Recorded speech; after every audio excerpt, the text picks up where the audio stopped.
Did I ever tell you the definition of insanity?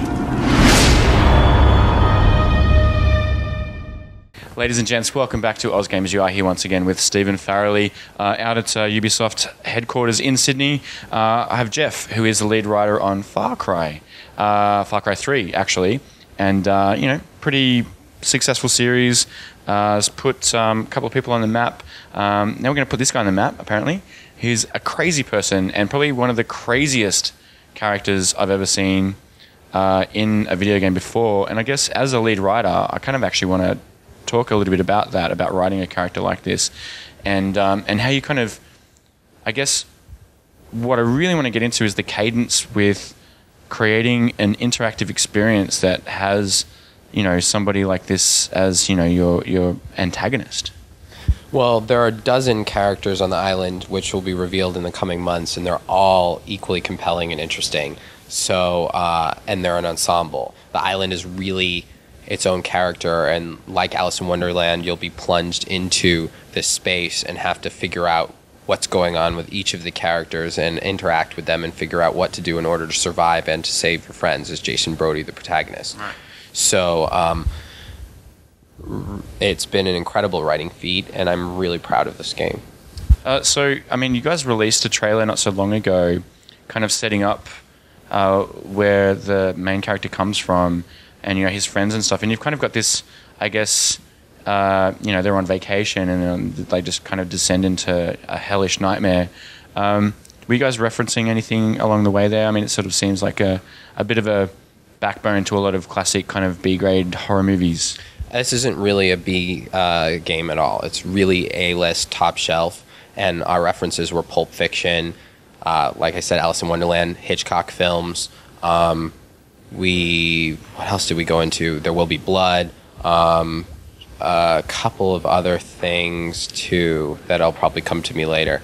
But this game is really about video games, and it's about society, and it's about what's going on in the minds of 20-year-olds today and the experiences that they're having in the job market, and it's about personal psychology. And I looked at Adam Smith, at Nietzsche, at Rousseau, at Hobbes, and the history of social psychology and the way that society has been constructed to control people who come into it. So this really is a script with a lot of things going on, and it's not a horror game. It's definitively not a horror game. We're talking about like a psychological action adventure. It's kind of an Assassin's Creed in first person with a gun. And so the game is really about what it would mean for an ordinary person or for the player to pick up a gun and kill these people. And so unlike almost any other shooter on the market, our game is about shooting, right, which is a revolutionary idea, I think. That's an interesting thing that you say, because, most first-person shooters, they're just a kill fest. So how do you kind of separate that concept of, it's the first time you picked up a weapon, it's the first time you've had to defend yourself or defend your friends and actually kill them? Like, how do you convey that in a game that already does that, like in a genre that already does that so often? The first kill in the game is a big deal, and the first series of kills are a big deal. And the main character experiences dreams and hallucinations in which you relive moments from those. And so it really affects his psychology, and the island and the level design is affected by his psychology. Right. So this game is about what it takes to be a killer. And we really looked at a lot of other games and saw how much killing was going on in them and wanted to make a statement that killing shouldn't be taken lightly. Right. So, just from a writer's perspective, then, because I'd love to get into that field myself down the track one day. Obviously, when you write something on the page, it has linearity. You can imagine that there's a sandbox component to different parts. Like if you just bridge them together with some kind of exposition. But for you, when you sit down and you write this game, and you write the direction, what's the process when you're talking to level designers and the creative lead and things like that? We all come up with the game together. It's very important that a team come up with the story, because the story is not owned by the writer. The writer writes the dialogue, which is different. So we come up with what we want to convey all together. And the creative director, Pat Plort, is a genius. I've worked with him on Assassin's Creed Brotherhood, and this is my second time working with him on a huge game. And we really wanted to push the boundaries of what gaming was and what games could talk about. So we come up with the ideas together, and sometimes there's a game design element that will be pushed forward. For example, because our core mechanic is shooting, for me the story had to be about shooting. And so that there are moments where game design contributes pieces of the story, and then there are moments where I say the scene needs to happen and we'll figure out how to work it. But it's incredibly important that the writer be a gamer, that the writer be an expert at all the games coming out at that time period, and that we work together as a core team. Right. So I guess on that note, like, you're a big gamer then yourself. Yeah. What was the process for you then in terms of, I mean, were you looking at games and kind of cutting them into pieces of, that's great, I need to expand on that a little bit more, or this is totally redundant and that should never be in games? Like, what's the process for you in terms of, I guess, being a gamer and then bringing that concept of hardcore gaming into a game that is going to be a hardcore game? The process is more about looking at sequences in games as, like, the core team. When we're coming up with a story, there will be moments where we're like, oh, you know, this sequence in this game, that drives me crazy because of X. Or, you know, this sequence in this other game, I really liked it because of X. And then we have to go one step past that always, or multiple steps past that. You don't just take a sequence from another game and say, oh, let's try that. It's really about knowing what gamers expect and then defying their expectations. So you have a sequence where you, the perfect place to have a player is at a moment where they're like, I know what's going on. This is going to happen.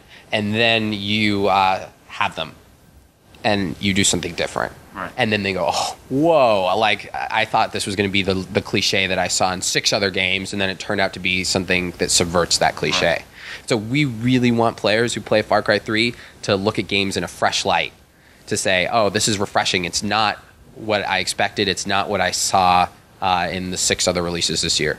So what's the ratio then for you guys in terms of development and player interaction between like scripted moments that are going to defy gamers' expectations and something like emergent gameplay where the player creates their own story on the fly?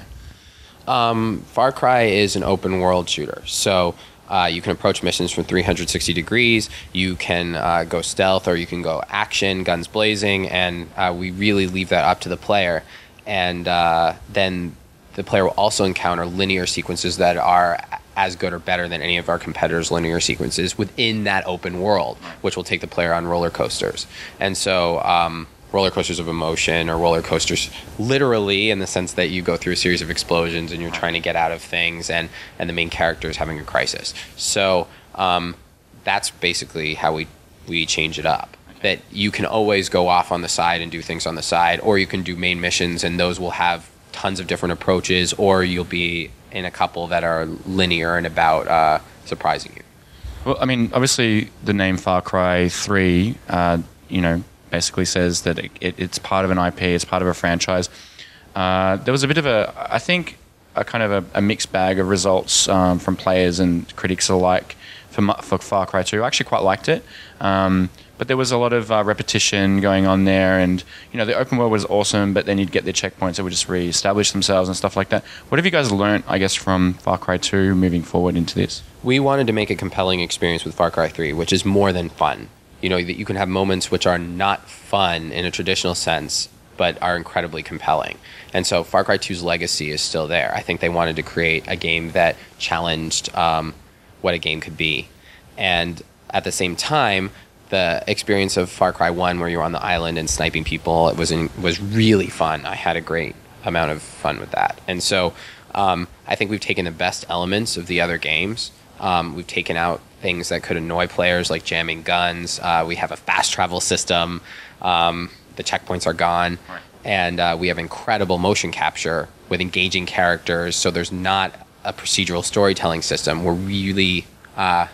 We really work to make an engaging, immersive world that that allows players to do everything that they want to do and doesn't get in their way when in ways that impinge on that experience. So why did you guys go back to the tropical setting?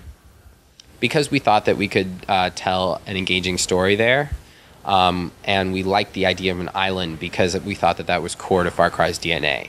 It was something that I think the art director was really excited about. So for us, core to Far Cry were the fact that you're stalking people and the fact that you're a stranger in a strange land, that there's this place that you're stuck into and you're immersed in it and it's different than what you're used to.